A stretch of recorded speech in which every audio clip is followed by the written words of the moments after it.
Hai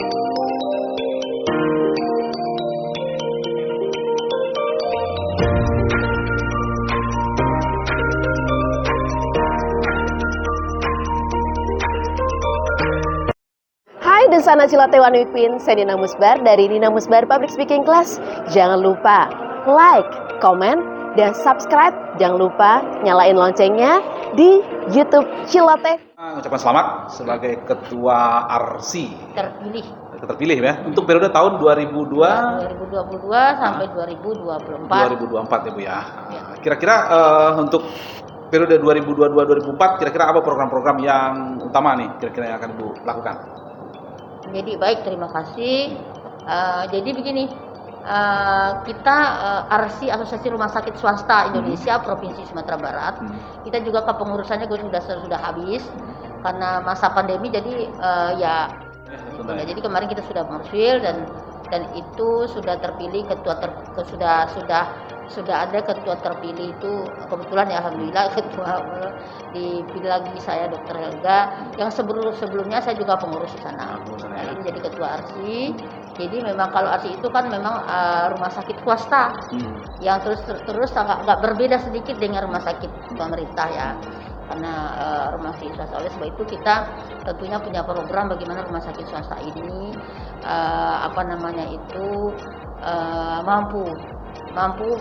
mampu melayani masyarakat seperti juga rumah sakit lainnya. Harusnya lebih baik seperti itu. Dan ini kita mempersiapkan rumah sakit swasta ini. Untuk seluruh rumah sakit swasta ini harus kerjasama dengan BPJS ya, karena kalau sekarang ini kan memang jaminan kesehatan nasional ini, apalagi dengan UHC itu seluruh rumah sakit seluruh rakyat Indonesia itu sudah punya jaminan kesehatan nasional. Nah, Indonesia itu kita rumah sakit swasta juga harus kerjasama dengan BPJS. Tapi alhamdulillah seluruh rumah sakit swasta di Sumatera Barat hampir 90% sudah kerjasama dengan BPJS. Nah, ini yang kita harapkan waktu yang belum kita bantu menyiapkan agar mereka juga bisa kerjasama dengan BPJS. Selama ini Bu yang dihadapi oleh RC itu apa sih Bu? Sebetulnya rumah sakit swasta tentu kendalanya banyak ya. Satu tentu kemampuan, kemudian juga SDM itu seperti itu.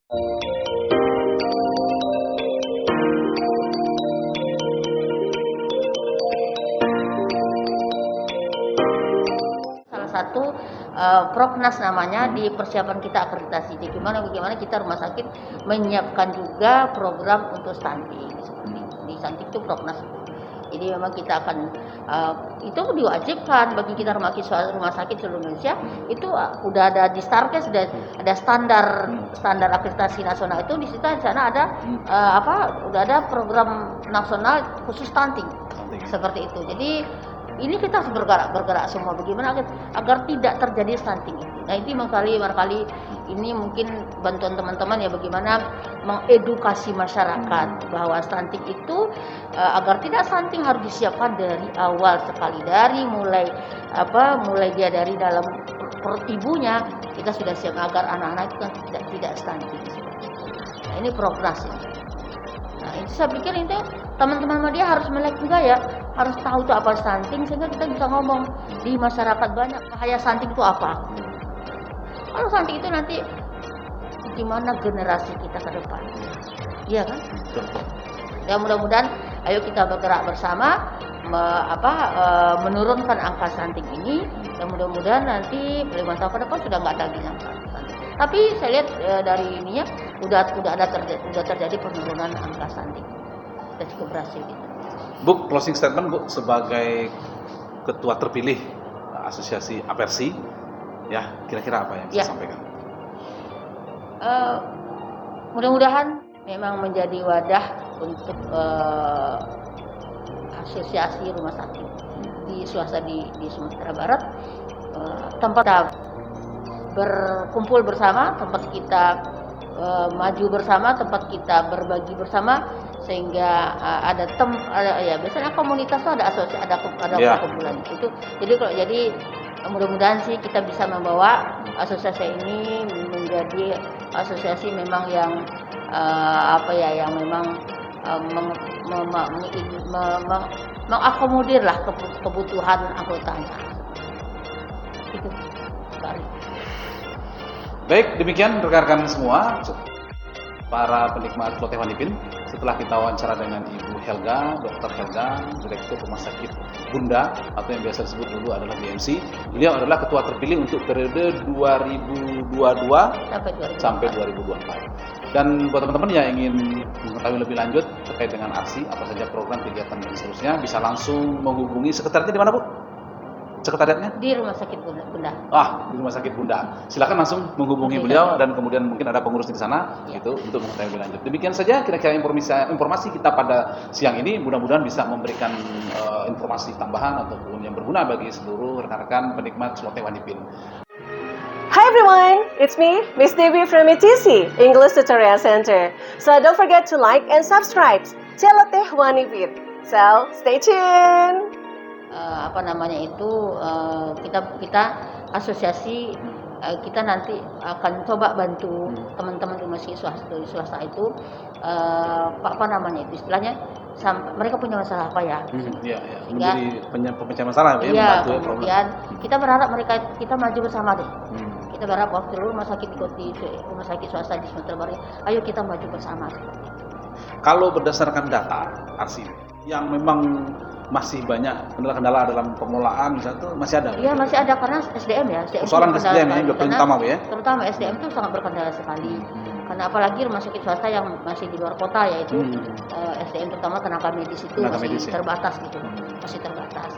Tapi sepertinya dengan sekarang itu bahwa semakin pertumbuhan SDM sumber daya manusia ini semakin baik, dan itu mudah-mudahan pemerataan itu juga akan ada seperti itu. Sehingga outputnya tentu pelayanan ke masyarakat juga.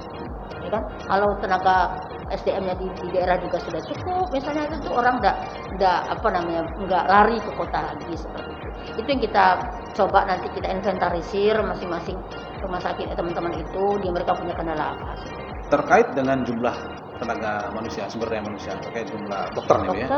Kira-kira apa rencananya Ibu untuk bisa menjadi pemecahan masalah seperti itu, kira-kira apa? Seperti ini kita akan inventarisir dulu seperti saya sampaikan tadi, teman-teman di rumah sakit swasta terutama yang di daerah ya, mereka punya kendala apa saja, nanti kita coba komunikasikan dengan pendidikan, dengan dinas kesehatan provinsi misalnya, kalau ada dokter-dokter yang memang mau berkarir di rumah sakit swasta, kita siap menampung mereka.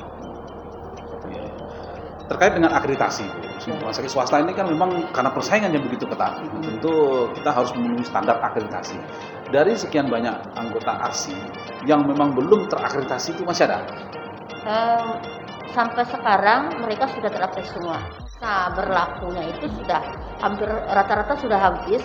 Jadi karena pandemi ini kita kan kemarin tidak ada kegiatan akreditasi. Jadi kemarin itu diakomodir lah oleh pemerintah bahwa masa sertifikat berlaku diperpanjang. Kemudian makanya Februari ini seluruh rumah sakit harus melaksanakan akreditasi. Harus disurvei oleh lembaga akreditasi yang memang sudah direkomendasi oleh pemerintah. Terkait layanan masyarakat di bidang kesehatan, ARSI ini apa saja kira-kira layanan yang memang jadi fokus perhatian? Ya, kalau ARSI ini punya anggota seluruh rumah sakit swasta, mereka ada yang rumah sakit umum atau community hospital, atau mereka punya rumah sakit khusus. Ada rumah sakit ibu dan anak, ada rumah sakit khusus bedah, ada rumah sakit bedah jantung, khusus jantung. Nah, itu seperti itu semuanya anggota kita ya di ARSI seperti itu. Jadi mereka semuanya berkompetisi lah untuk memberikan pelayanan terbaik bagi masyarakat. Nah sekarang itu kan sudah JKN, BPJS, semuanya di cover oleh BPJS, jadi tidak ada masalah lagi.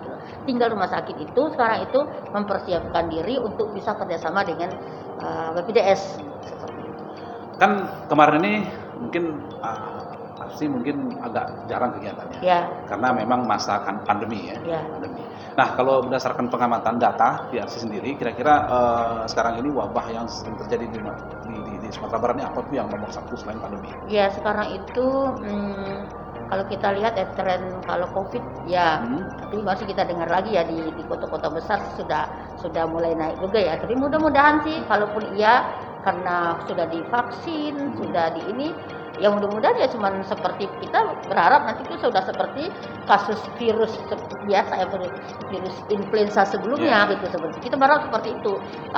Kalaupun masih ada, kita juga nggak ini juga di negara-negara mana yang contohnya influenza sampai sekarang kan nggak pernah habis.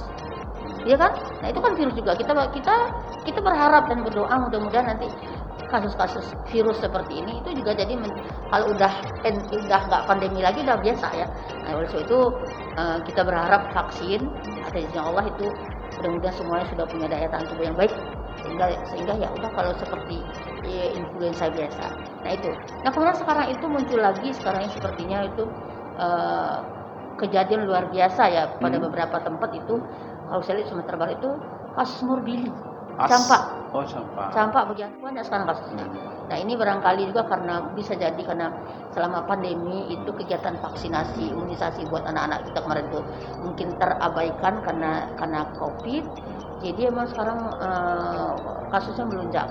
Jadi tapi pemerintah sudah menyiapkan yang namanya bulan imunisasi nasional. Ya, itu anak-anak semuanya diimunisasi ulang. Untuk stunting Bu, kira-kira ada program? Stunting.